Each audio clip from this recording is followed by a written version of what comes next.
विषम परिस्थिति में कभी आपका गुरु आपके सामने नहीं खड़ा होगा। एक बात बहुत ध्यान लगा कर सुनना। द्रौपदी का चीर खिंचा रहा था, द्रौपदी के गुरु उसी सभा में बैठे हुए थे। पांडव हार रहे थे, पांडवों के गुरु उसी सभा में बैठे हुए थे। राम जी वन जा रहे थे, राम जी के गुरु उसी सभा में बैठे हुए थे। कुब्जा की बुद्धि बिगड़ी, गुरु उसी सभा में थे। कैकेयी ने राम जी को वन भेजा, गुरु उसी सभा में थे। आप जितने संवाद, राजा हरिश्चंद्र के जीवन में जो दर दर भटकना पड़ा, गुरु उसके सामने थे। कोई इस अंदाजे में कभी गुरु मंत्र मत लेना कि तुम्हारे दुख का समय आएगा तो तुम्हारा गुरु जी तुम्हारे सामने आएगा। शिव महापुराण की कथा, शिव गुरु कथा कह रही है, गुरु कभी सामने नहीं आता, पर गुरु ने जो मंत्र दिया है, अगर तुम्हारी दुख की घड़ी में तुम्हें वो मंत्र याद आ गया तो तुम पार उतर सकते हो।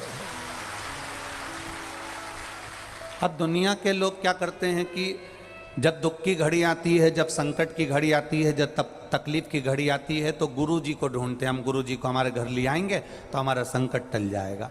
गुरु जी को हम हमारी पत्रिका दिखा देंगे तो हमारा संकट टल जाएगा। गुरु जी को हम हमारा हाथ दिखा देंगे तो संकट टल जाएगा। गुरु जी हमको कुछ बना कर दे देंगे तो हमारा संकट टल जाएगा। कभी नहीं। द्रौपदी के चीर को दुशासन खींच रहा है और द्रौपदी सबको पुकार रही है। पुकारते पुकारते द्रौपदी गुरु जी के सामने भी गई। मैं तुम्हारी शिष्या हूं, आपने मुझको गुरु मंत्र दिया है, और आपने अगर मुझे गुरु मंत्र दिया है तो कम से कम आप तो मेरा साथ दो।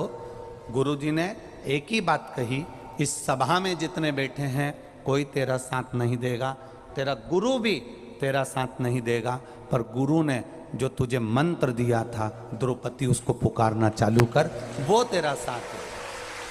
और द्रौपदी ने वो मंत्र का उच्चारण करना प्रारंभ करा और भगवान कृष्ण के कानों में वो मंत्र गया। तब भगवान दौड़कर द्रौपदी का चीर बचाने के लिए आए। हम अपनी विषम परिस्थिति में गुरु को घर बुलाना चाहते हैं। हम अपनी विषम परिस्थिति में गुरु के पास जाना चाहते हैं। हम अपनी विषम परिस्थिति में हम गुरु से कुछ पाना चाहते हैं, पर विषम परिस्थिति में गुरु आपके घर ना आए चलेगा। विषम परिस्थिति में आप गुरु के दरवाजे जाएं ना जाएं चलेगा, पर विषम परिस्थिति में जिस गुरु से तुमने मंत्र लिया है, उस गुरु का मंत्र आपके कान में, बुद्धि में, चित्त में होना चाहिए। जब आप कहीं निकल कर जा रहे हैं, आपको लग रहा है कि मैं विषम परिस्थिति में फंसा हुआ हूं, तब उस समय पर, उस घड़ी में आप गुरु के मंत्र का स्मरण करना, और अगर नहीं भी याद आए तो श्री शिवाय नमस्तुभ्यम का स्मरण करना, पार उतर जाए। हमारे यहाँ कुछ मंत्र वेदव्यास जी के द्वारा लिखे गए, वो भी गुरु मंत्र का काम करते हैं। हमारे कुछ मंत्र हमारे संतों के द्वारा, साधुओं के द्वारा, तुलसीदास जी द्वारा, वाल्मीकि के द्वारा लिखे गए, सुखदेव जी महाराज द्वारा लिखे गए, वो भी गुरु मंत्र का काम करते हैं। जैसे भागवत का ओम नमो भगवते वासुदेवाय, शिव महापुराण का ओम नमः शिवाय, नमः शिवाय, श्री शिवाय नमस्तुभ्यम, और महामृत्युंजय मंत्र, ये भी गुरु मंत्र का काम करते हैं। रामचरितमानस का राम नाम, ये गुरु मंत्र का काम कर जाता है। गुरु की शरणागति में हम जाएं तो ये सोच कर ना जाएं कि गुरु हमने जिनको बनाया है वो हमारी विषम परिस्थिति में सामने आएंगे। ना ना ना ना, आप जब पलंग पर पड़े होगे, तकलीफ में पड़े होगे, आपको कोई कष्ट भी आएगा तो गुरु उस समय पर नहीं आएगा। और गुरु को भी एक बात का स्मरण करना चाहिए कि गुरु के जीवन में भी जब तकलीफें आती है, कष्ट आता है, तब गुरु के चेले उसके पास नहीं होते। गुरु ने जिस गुरु से मंत्र लिया है, वो मंत्र उस गुरु के पास में होता है। एक शब्द पर, एक मंत्र पर आपका विश्वास हो। जन्म के समय पर ना आपका कोई दुश्मन है, जन्म के समय पर ना आपका कोई दोस्त है। आपको नहीं मालूम कि दुश्मन कैसा होता है, आपको नहीं मालूम कि दोस्त कैसा होता है। बस इतना अंदाजा लगाना कि माँ उसको समझाए। माँ अगर बच्चे को रोज रोज कहते हैं ना कि तेरी चाची बेकार है, या तेरी ताई बेकार है, या तेरा ताऊ बेकार है, या तेरे काका जी बेकार हैं कि काकी जी बेकार है, तो बच्चे के दिमाग में बैठने लगता है कि मेरे ये बेकार हैं, मेरे लिए ये बेकार हैं, मेरे लिए ये बुरे हैं। उसकी बुद्धि में बैठने लगता है। माँ बच्चे से कह देना कि मुझसे बड़ी तेरी ताई है, मुझसे बड़ी तेरी चाची है, मुझसे बड़ी तेरी काकी है, और सुनो तुम्हारे पापा तुम्हारे बड़े ताऊ का आदर करते हैं, तुम्हें भी करना होगा, तुम्हें भी ध्यान रखना पड़ेगा, तुम्हें भी काका की बात मानना पड़ेगी, तुम्हें भी ताऊ की बात मानना पड़ेगी। तो बच्चे की बुद्धि में अच्छाइयाँ बैठती चली जाती है।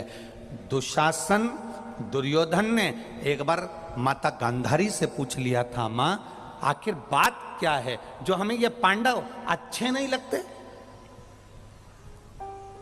कारण क्या है हमको ये पांडव ठीक नहीं लगते? उसका कारण क्या है? तब गांधारी धृतराष्ट्र के सामने बैठकर बोलती है कि इसमें दुशासन की गलती नहीं, इसमें दुर्योधन की गलती नहीं। गांधारी कहती है गलती मेरी है कि मैं अपने पुत्र को ऊंचा उठाने के चक्कर में दूसरों के पुत्रों की मैं निंदा करती रही, इसलिए आज मेरे बेटों के हृदय में वो निंदा भरा गई है। आज मेरे बच्चों के हृदय में वो निंदा समा गई है। हम राष्ट्र के जितने संत हैं, राष्ट्र के जितने साधु हैं, जितने सन्यासी, जितने तपस्वी, जितने साधक, जितने उपासक, राष्ट्र के जितने भी संत साधु गुरुजन हैं, उनसे निवेदन करना चाहेंगे कि मंत्र की मूलता जाना जाए।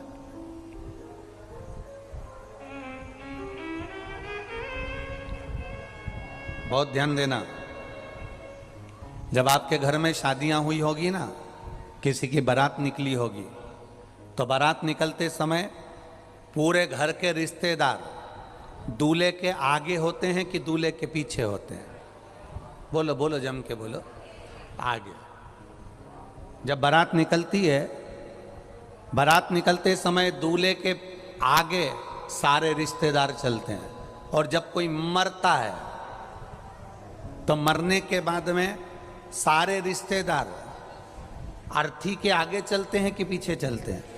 पीछे चलते हैं। मतलब ये हमारा व्यवहारिक जीवन भी कहता है कि जब तुम्हारे यहाँ कोई खुशी आएगी, जब तुम्हारे यहाँ सुख आएगा, जब तुम्हारे यहाँ वैभव आएगा, जब तुम्हारी सत्ता चलेगी, जब दुनिया का सारा सुख तुम्हारे पास होगा, तो तुम्हारे सारे रिश्ते आगे बढ़कर काम करेंगे, आगे आगे चलेंगे, नाचेंगे, कूदेंगे, आगे आगे रहेंगे, खूब एंजॉय करेंगे। और जब तुम्हारी दुख की घड़ी होगी, सब पीछे खसक जाएंगे, कोई आगे नहीं।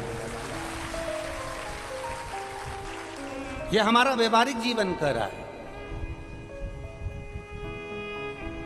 ज्यादा दूर हमें ज्ञान लेने नहीं जाना, ज्यादा दूर हमको नहीं जाना कि हमें बहुत लंबा चौड़ा ज्ञान चाहिए। आप तो सीधी सीधी देखो कि शादी में दूल्हे के सब बोलते जाओ जम के आगे, और मरने पर सब पीछे। मतलब सुख में सब आगे हैं, रबड़ी खाने में सब आगे हैं, समोसा खाने में सब आगे हैं, पर दुकान पे बिल चुकाने में सब पीछे, सब पीछे।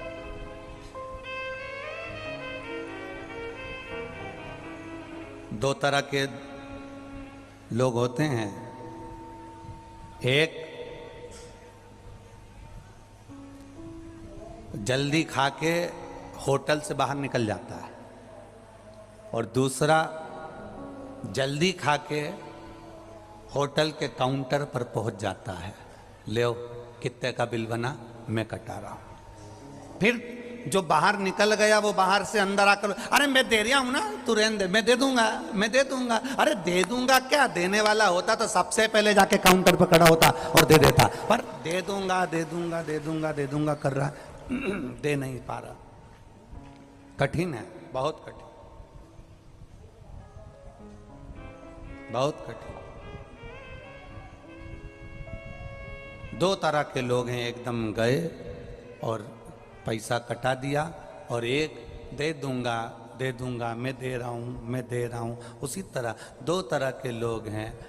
हम तो बस अभी कल से शंकर जी के मंदिर जाना चालू करूँगा।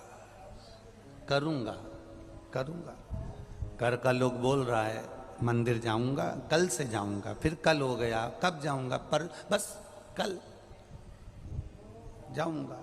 और एक वो होता है तुरंत कथा सुनी, मन लगा और मंदिर पहुंच गया। उसने ये भी नहीं सोचा कि कौन कटाएगा, अपन ने समोसा खाया है तो बिल अपन कटा लें, दूसरे का भी बिल अपन कटा दें, हो गया।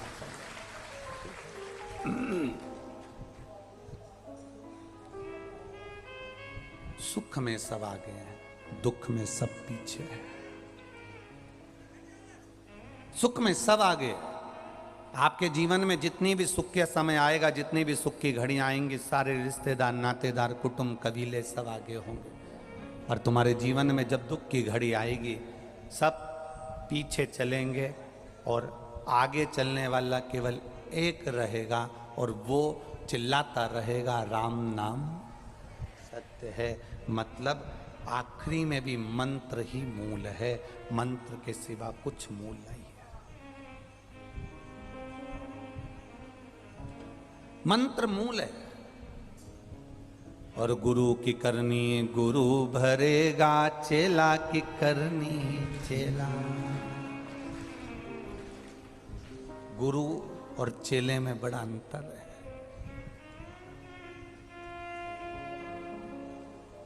एक चेले ने